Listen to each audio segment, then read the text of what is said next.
up, people? Happy Tuesday. Hope all you're having a great day. Actually, Happy New Year. Happy 2017. Um, so it's been a while. I know, but thought I'd do something again. This episode,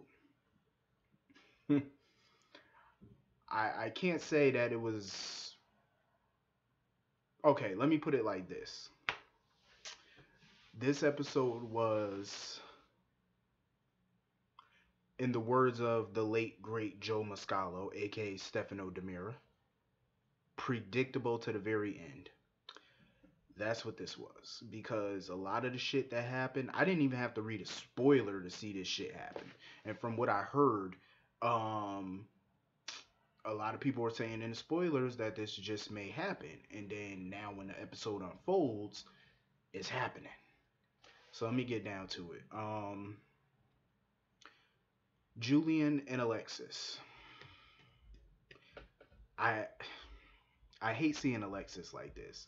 It's an interesting storyline. It's something different for her, but at the same time, I hate seeing it. You know what I mean? Like her laid out on a couch like an alcoholic, and it's like, damn, has this what it's come to for Alexis? Like after all these years, all this time, this is what it's come to. Her being drunk all the time, drinking vodka straight up, no chaser. Like, damn. I mean, I get it though. She's had a rough year. Hell, she's had a rough life. Like I said before, like I said many times in the past, she dealt with watching Helena Cassadine murder her mother. You know, she dealt with the fact that she, ran a kid over when she ran Kiefer over. She dealt with her daughter being beaten by that same individual. She's dealt with all the machinations of Helena. She's dealt with cancer. She's dealt with failed marriages. She's dealt with a lot of shit. Death. Her sister died, and her brother died, and she's dealt with a lot of shit. Her daughter, just everything. Like she's dealt with a lot of life, just a lot of life altering things she's dealt with over the years.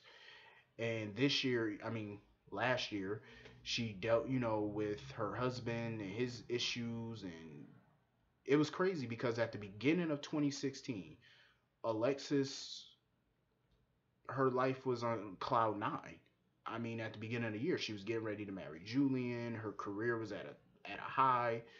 She was just having an all out beginning of a good year. And then after her and Julian got married, it all went crashing down.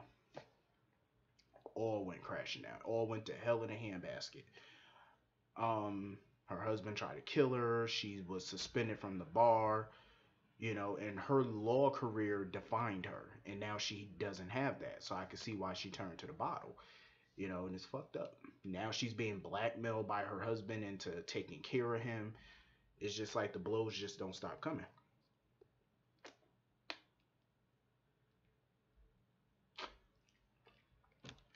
It's a sad thing. I feel bad for her. And then now Sam and Jason are over there interrogating her about this guy Rudge that came to the house.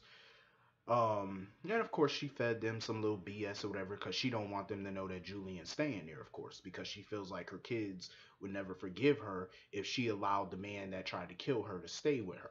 You know what I mean? Which is understandable, but at least she fessed up to the fact that she was drinking again. Well, only for New Year's, of course.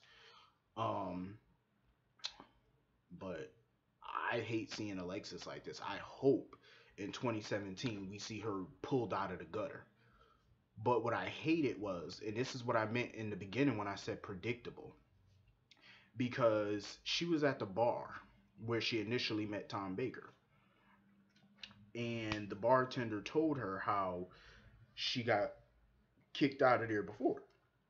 But she claimed that she wasn't back in that bar since November, but he told her that that's not true. She was there no, December 21st, a few days before Christmas. And that's where she bumped into Tom again, right around the time he was murdered.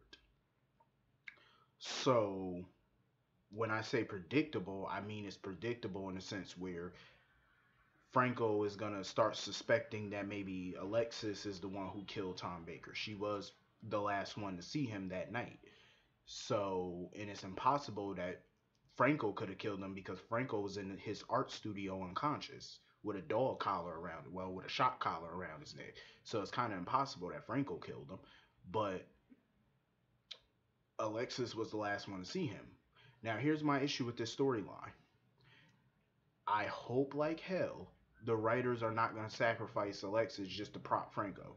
Because what a lot of people had an issue with this storyline, this Tom Baker storyline, was this Tom Baker storyline was supposed to be about Elizabeth and Tom, about what he did to her all those years ago. That's what this was supposed to be about. And they turned it into a Franco redemption storyline, which people hated. Me personally, I hated it because I felt like this should have been about Elizabeth. Because this was initially her story. I felt like Franco should have been the background character in this story, and Liz should have been at the forefront. But it didn't turn out that way. They kind of reversed it, and Liz was in the background. Franco was in the front, where he shouldn't have been. Um, so now I feel like they might try to throw Alexis under the bus just to prop Franco and clear him of these murder charges. But here's the problem with that: they're going to catch so much hell from the fans if they do that, because Alexis has been on this show for over 20 years. For 20 years she's been on this show. So if you throw her under the bus to prop this bastard, you're going to get so much backlash, it's going to be ridiculous. So hopefully the rumors that I've heard are true, and that Seth, Tom's brother, is the one who really killed him. So that way Alexis gets off the hook from this, because I feel like it'd be a totally stupid thing to throw her under the bus just to prop Franco. That whole conversation Franco and Elizabeth had, I mean, I could do without. I still, for me, I just find them stale as a couple. Like, I don't get why so many people be saying, oh, they got chemistry, they da da da. I don't see the chemistry. I really don't. Um, I just don't see them as a viable couple. I just really don't see it. They need to hook her up with Griffin. I mean, he's unattached, no kids, no real baggage. He's a good dude. I think that's who they should have put her with. Why saddle her with Franco? I just feel like that's totally stupid.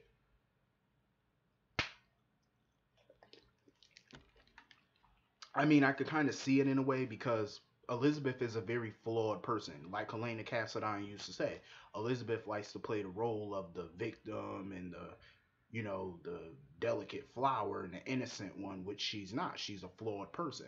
So I think as a flawed person, they try to hook her up with another flawed person instead of a good person like Griffin Monroe. But Griffin is also flawed. I mean, he was in the priesthood and he cheated with a married woman, so that makes him flawed. So they should have put her with him. But even though what Griffin did doesn't compare to the shit that Elizabeth's done over the years, you know, we all know her history. And no need for me to bring that up. Even though I could, but trust me, if I bring it up, I won't stop. So anyway, that conversation was pointless.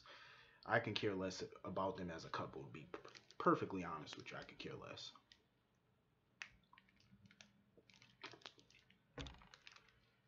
Um, Sonny and Carly.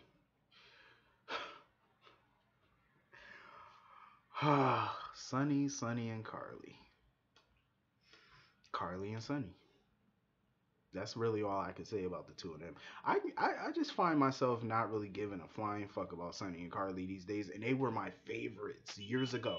Over the years, over the years, Carly and Sonny have always been my favorites. But lately, it's just I just kind of mute the TV when their scenes come on because it's like I really don't care. Um, Carly, I'm so sick of the back and forth for her. Like one minute she hates Sonny, she don't want to be with him because of his mob life. Like I feel no sympathy for her. Do I feel sympathy that her son died? Yes, but do I feel sympathy that she's blaming Sonny for this mob life? Bitch, you knew what he did ever since you rolled your ass into town back in '96. You knew what lifestyle he lived. And over again, you chose this lifestyle. So you have nobody to blame but yourself. It's like, stop bringing up his mob life, trying to tell him, oh, I can't be with you because your life is dangerous. Bitch, you've known that for over 20 years. And you married him 5 times. And you had kids by him. it took Morgan's death for you to finally realize that. The first time this bitch should have realized that was the first time her kids got kidnapped and shot at. And when Michael went into a coma, it should have been her real news flash. But even that didn't stop her from going back to Sonny. So Morgan dying doesn't surprise me that she's back in Sonny his bed again. It doesn't shock me. Nothing will stop her. It's like it, it's a lost cause to even bring up all this stuff because we all know she's always gonna go back to Sonny no matter what happens to her kids. She puts her kids are here. Sonny, her kids are here. Sonny's here. That's where her priorities are. Kids here. Sonny. No, kids. Sonny, Jason. That's pretty much what it was all these years, and it continues to be that. So it's like I really could care less about this. It's ridiculous. But I do find Sonny completely dumb because he had an opportunity to tell Carly about him and Nell, and he still chose to keep his dumb mouth shut. So when she finds out, which she will, everybody better run for the hills.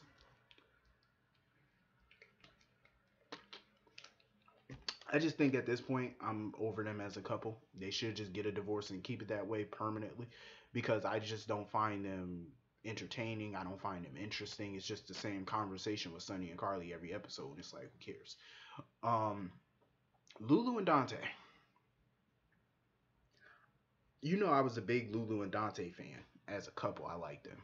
But this episode, I just feel like the holiday episodes of General Hospital lately have been so dreary and depressing. It's ridiculous. Like if you watch any other show, those episodes, like no matter what drama, like B&B, no matter what drama they got going on, they all come together for the holiday. And they all kind of forget that the drama exists until after the holidays. With GH, it's like it's depressing. But the thing about Lulu and Dante is though I like them as a couple, but this is your New Year's, you know what I mean? And all they talked about the entire episode was Valentine, Nina, and Charlotte in the custody case. That's all they talked about. This is New Year's. Why couldn't that not wait until a day later when, the parties is over, everything, all the holidays is over? Why couldn't the custody talk start then? Like, why couldn't they just be happy and talk about their life and how far they come? Their son, how healthy he is, you know what I mean? How they're back on track in their marriage. That's things that you should have talked about, not this whole dumbass custody war that you got going. That's not something that they should have been talking about. I probably would have mentioned it, but to keep going and going and going and talking about it the entire episode, it just made them look crazy. Well, it made Lulu look crazy. It's like Dante kind of made that face like he's over it, and I could see why. Um, and Valentine and Nina, I actually kind of I like them together. I can't say that I don't. But it was kind of funny how Nina said that she's a fashion expert. I had to do a double take. I said, really? Since when? Only reason she knows about fashion is because of Maxie. Maxie kind of turned her into a little fashionista. But to say that you're a fashion expert, no, you're far from that. Maxie taught you everything you know. She didn't teach you everything she know. Because Maxie is the real fashionista, not Nina. Um, but I like Nina and Valentine as a couple. I like them as Mr. and Mrs. Cassadine. I like it. Um, they got their moments, but I hope that his marriage to her is genuine because you never know with Valentine. Um, hopefully it's sunny up and up. Hopefully.